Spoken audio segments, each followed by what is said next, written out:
ഇപ്പോൾ ഇവിടെ ഒരു അട്ടപ്പാടിയിൽ പ്രാചീന കരിങ്കൽ ശിലകളുടെ ഒരു കലവറ തന്നെയുണ്ട്. ഇത് ഏത് കാലഘട്ടത്തിലെ എന്ന് പോലും അറിയില്ല.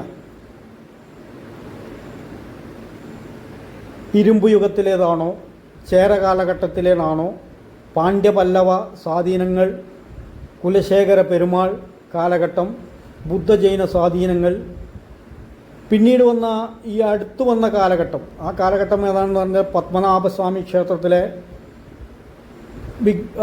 കൊത്തുപണികൾ, ഗുരുവായൂരെ ശ്രീകൃഷ്ണ വിഗ്രഹം.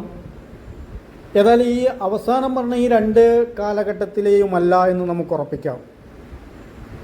അതിനു മുമ്പുള്ള ഏതോ കാലഘട്ടത്തിലെ കൊത്തുപണികളാണ് നമുക്കതിൽ കാണാൻ കഴിയുന്നത്.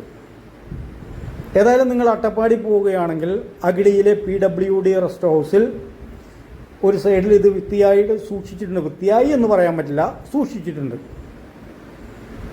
അവിടെ എന്തുകൊണ്ടാണ് ഇത് പൊടിപടലങ്ങൾ പിടിച്ച് ഇങ്ങനെ കിടക്കുന്നത് എന്നറിയില്ല. ഒരു പക്ഷേ കൂടുതൽ കഴുകുകയോ എന്തെങ്കിലുമൊക്കെ ചെയ്തു കഴിഞ്ഞാൽ അതിൻ്റെ കൊത്തുപണികൾ നഷ്ടമാകുമോ എന്നുള്ളത് കൊണ്ടാവണോ, അതോ നമ്മുടെ ഉദ്യോഗസ്ഥന്മാരുടെ അതിൻ്റെ ആളുകളുടെ ശ്രദ്ധയിൽപ്പെടാതെ ഇരിക്കുകയാണോ? ഏതായാലും നിങ്ങൾ അട്ടപ്പാടി പോവുകയാണെങ്കിൽ ഇവിടം ഒന്ന് സന്ദർശിക്കണം. Okay, bye by.